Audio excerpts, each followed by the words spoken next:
Amigos de YouTube, Pedro Lovers queridos, gracias por ver este video en el cual les voy a comentar y les voy a platicar de qué creen, mi infancia, que ya es tan lejana que espero acordarme. Pedro Sola nació en el 1947 en la ciudad de Veracruz, Veracruz. Mi nombre completo es Pedro José Sola Murillo. Me llamo Pedro porque mi papá se llamaba Pedro y era el tercer hijo de la familia. Y me llamo José porque mi abuelo materno se llamaba José y pues así me pusieron. Y pues ni modo, nací en Veracruz, poco tiempo después mis papás se mudaron a la Ciudad de México y yo me vine pues obviamente con ellos. ¿Cuántos años creen ustedes que yo tengo de vivir en esta área de la ciudad, que se llama Polanco?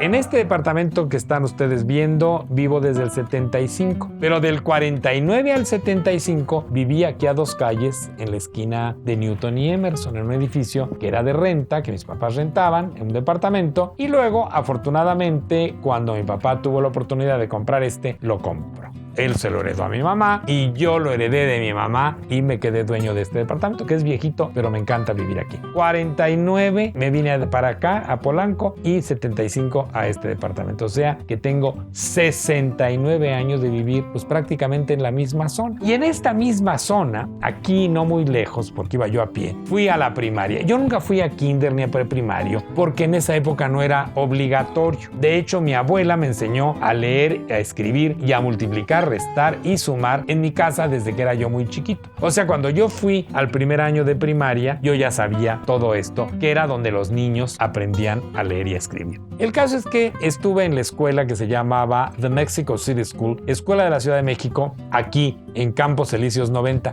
Ya no está. Ahora hay un gran condominio de lujo. Y fue una gran escuela para mí. Creo yo que lo que me ha servido más en la vida, aunque ustedes no lo crean, fue lo que aprendí en esta primaria de la Escuela de la Ciudad de México. Y les voy a decir por qué. Las clases eran de lunes a viernes de 8 a 2.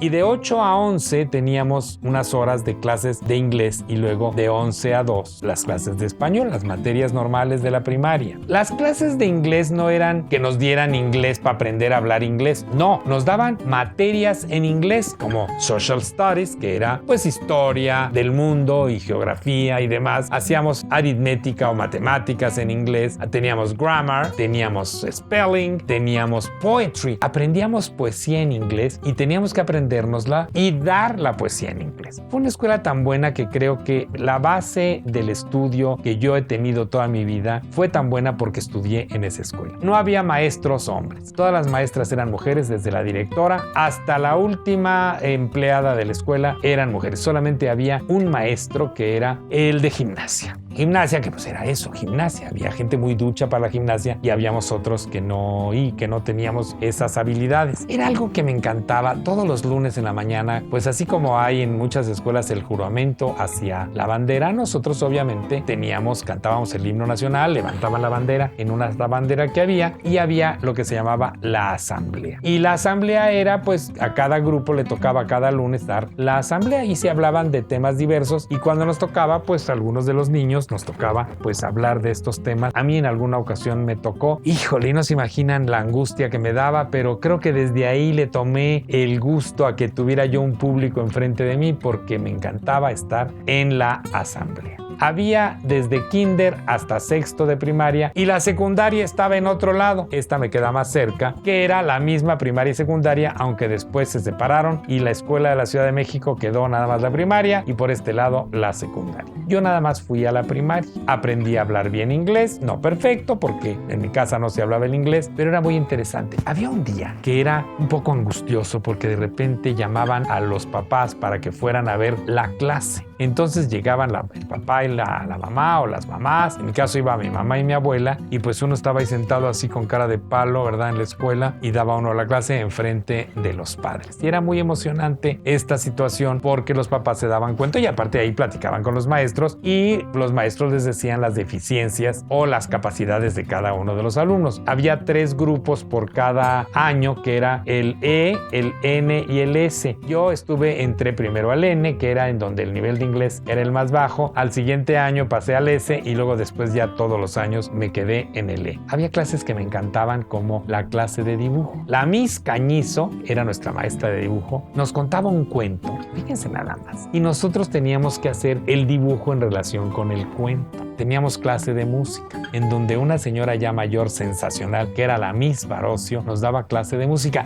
y yo me inscribí en el Orfeón de la escuela. Entonces había personas que hacían, por ejemplo, eran de la banda de música, otros eran de los de la educación vial, ya saben que salían al final, a la entrada del salón de la escuela o a la entrada o a la salida, salían, y entonces ahí ayudaban a que el tránsito, que no era como el de ahora, pues se regulara. Pero yo estaba en el Orfeón, entonces era lo máximo, porque aparte era yo primera voz. Y tenía yo una compañera que me acuerdo perfecto, el nombre se llamaba Eugenia Cabavier, que cantaba como los verdaderos ángeles, y ella era la primerísima voz de la primera voz, y cantábamos en inglés y cantábamos en español, y yo aprendí muchas canciones y muy bonitas, y obviamente todas las fiestas de la escuela pues cantaba el Orfeón, lo cual era verdaderamente un lujo. El sábado también había clases, era de 9 a 1, y entonces había una clase como de clases manuales, en donde hacía uno ese tipo de cositas para los días de las madres, y también había clase de deportes. A mí el deporte nunca me gustó, pero yo tuve la suerte de que, bueno, nunca.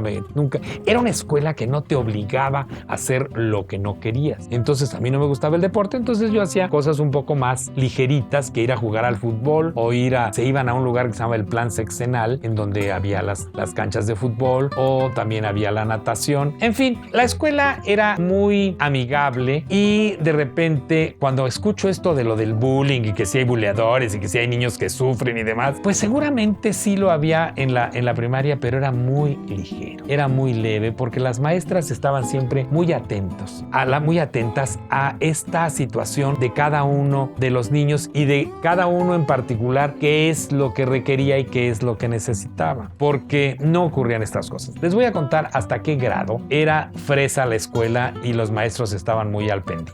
Un día estábamos en el recreo y tenía yo un compañero que le dijo a otro pendejo. Y entonces al que se sintió ofendido lloró. Estábamos en sexto de primaria. Y entonces al ver que el otro lloró, pues el que le gritó la grosería también lloró. Y entonces los acusaron con la maestra, y entonces vino y dijo que qué habían dicho. Y era tan feo que no se podía repetir, pero dijeron que yo, Pedro Sola, los había escuchado. Y es cierto, yo los escuché, pero esa palabra me parecía también espantosa. Entonces la maestra me dijo, ¿qué dijeron? ¿Qué le dijo uno al otro? Pues yo no lo puedo repetir, maestra, porque es muy feo. Entonces, ¿qué creen? Pues la maestra me dijo, pues apúntalo. Y entonces yo, para que no fuera tan feo, con letra chiquitita, en un papelito, pues... Y entonces, bueno, pues no pasó nada, se habló con ellos y les dijo que esas palabrotas no podían ser usadas en la escuela, y efectivamente no se usaban en la escuela. Yo no siento que haya habido bullying, porque al final de cuentas, pues se imaginan que yo pude haber sido bulleado, pero del primero a de primaria hasta la universidad, pues no, a mí nunca me pasó. De repente yo no dudo que a lo mejor hubiera habido algún conato de algo, pero no había ni pleitos ni nada. Los recreos eran muy divertidos. Había una cosa que eran los espiros, entonces así ¡zas! Jugaban al espiro. Yo obviamente que no jugaba al espiro porque no tenía ni fuerzas en las manos. Después, en la secundaria, decidí que no quería ir a la secundaria de la Ciudad de México, porque por alguna razón quería yo cambiar de ambiente. Y aparte tenía yo ganas de aprender otras cosas. Y entonces en la secundaria me fui al Liceo Franco-Mexicano, que queda aquí también en Polanco, pero que es pues otra cosa. Ahí estudié los 3 años de secundaria. Ahora ya hay prepa, ya hay hasta universidad franco-mexicana, pero no, yo no fui más que a la secundaria, a la sección mexicana, que yo les voy a contar que la primera clase de francés, cuando yo me enteré que en francés se decía avec, dije no, yo creo que no voy a poder aprender este idioma que es tan difícil, pero afortunadamente al mes yo ya era más ducho que todos los demás estudiantes de la secundaria que ya venían de la primaria, del liceo, que hablaban francés. Ahí sí hubo un poco de bullying. Ahí yo me acuerdo que de repente había niños un poco más agresivos que otros. Había mucho más hombres que mujeres. A diferencia de la primaria, en donde todos estábamos revueltos, aquí no. Aquí y en el patio de recreo también. Aquí no. Aquí las mujeres estaban en las filas de la derecha y los hombres, había 2 filas de mujeres y 3 de hombres, y pues ni modo. Y yo obviamente me sentaba en la fila pegada pegadita con mis amigas, las compañeras de secundaria, que tuve grandes compañeras y grandes amigas en secundaria. Pero era yo tan mamón que un día les voy a contar lo que hice. Una de mis compañeras cumplió 15 años, vamos en tercero de secundaria, y entonces hizo una fiesta, nona, allá en la ciudad satélite, que tenía una casa majestuosa porque su papá era político del Estado de México. Una cosa preciosa. Y de repente, ¿qué creen? Ay, amigos, yo creo que me deberían de hacer bullying en este momento por esto que les voy a contar, pero de repente vi a dos compañeros de mi salón que estaban fumando allá atrás de unos arbustos y los acusé. ¿Lo pueden creer ustedes? Fui y le dije, fulanito y perengano, están fumando allá atrás. Ay, no, amigos, creo que eso es una jotería horrorosa. Pero pues ni modo, yo así era. Bueno, era yo de los que cuando hacía el examen me tapaba así para que nadie me copiara. Y si alguien me copiaba, levantaba la mano y decía, ¡Miss! ¡Me están copiando!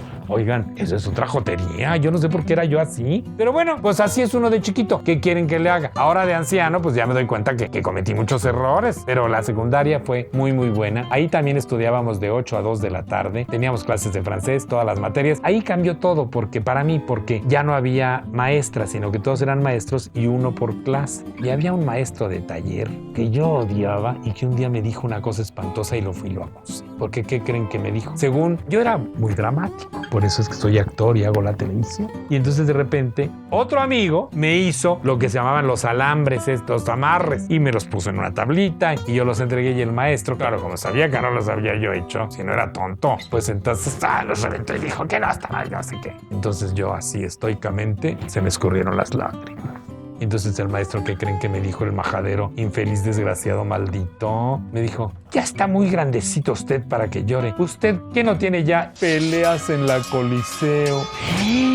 Y yo sentí una cosa tan espantosa que me hubieran dicho esa grandísima ofensa. Y si ya las tenía yo desde la primaria. Pero yo me sentí ofendido. Este desgraciado, ¿cómo se atrevía a decirme si en mi casa no me dejaban decir ni tonto? Bueno, mi abuela se enojaba cuando decían, eso de decir órale, mijito, eso es de nacos. ¿Cuánto naco en su jugo? Creo que no decía nacos. Ella decía, eso es muy vulgar, viejo. Y efectivamente, era muy vulgar decir esas cosas. Bueno, mi abuelita, ¿qué creen que me decía? La gente educada nunca se ríe a carcajadas. Obvio que había que reírse.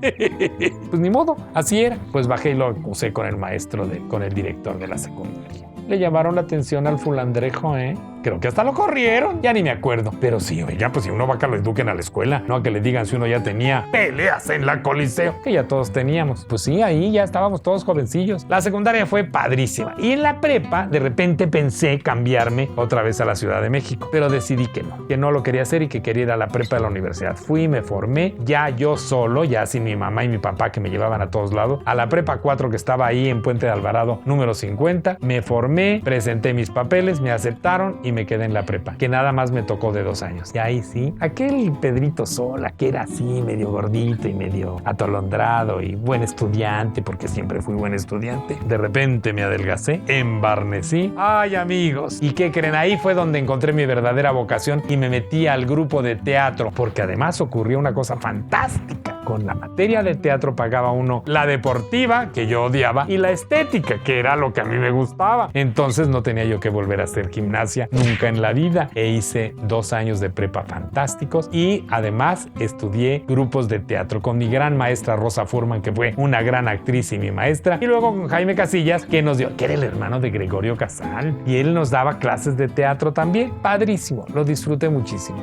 Hice mi examen de admisión y me fui a la universidad, pero eso es otra historia que después les contaré, la de la universidad. Pero eso sí, tuve que hacer examen de admisión a la universidad porque nada de que había pase automático. Y fui de los mejores promedios.